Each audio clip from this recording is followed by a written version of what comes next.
Hello, my name is Erdenebat Budragcha. I worked as a hookman on construction projects in Mongolia. When an apartment building was under construction, a tall crane used a big metal hook to lift building materials and swing them over to me, waiting on a high wall. I took the building materials off the hook. One day, I was nearly finished unhooking a load on the third floor when the hook abruptly moved. I took a big stick and tried to push the hook back into place. But the hook came back and hit me hard, knocking me off the wall. I remember hitting the ground 3 floors below. Then I lost consciousness. The nearest hospital was far away, so a physician rushed to the construction site. Sometime later in the afternoon, I woke up and learned that my leg was broken and my spinal cord had been injured. "We cannot take you to the hospital because of your injuries," the physician told me.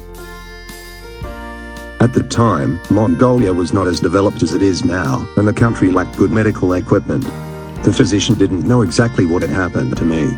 He said my back was broken, but that was all he knew. I lay paralyzed in bed for 2 years. I could not move.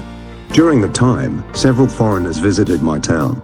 I didn't know it at the time, but now I know that they were missionaries, spreading the gospel. I have 8 children, and the eldest was in the 8th grade. All of my children went to the foreigners' meetings. Although we are not religious people, I never forbade them from going. My children brought the foreigners to my home.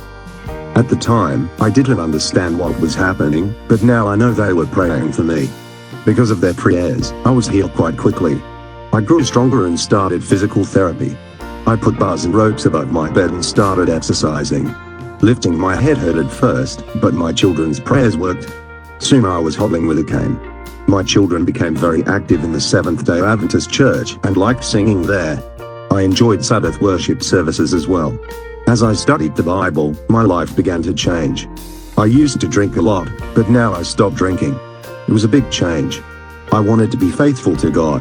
My wife and I were baptized and joined the Adventist Church. Several years after regaining the ability to walk, I started suffering pain in both legs. Fear set in. I worried that I might become paralyzed again.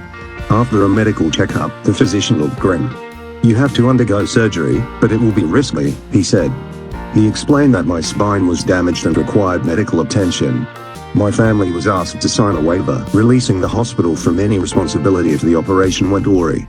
My wife and I prayed a lot. The church pastor prayed for me. I think that the surgery was successful because of those prayers. Even the surgery wound healed quickly. I was allowed to go home after just a week. Today, I am well and healthy. My family is Christian, and we want our friends to become Christians, too. We invite them to our church, and some have come. But none of my friends have given their hearts to Jesus. I am not worried because I believe that God can reach them. After all, God reached me on my sickbed. My job is to invite, and the Holy Spirit's job is to convict. I have invited more friends recently to church, and I hope that they will come. Thank you so much for your prayers. God bless you.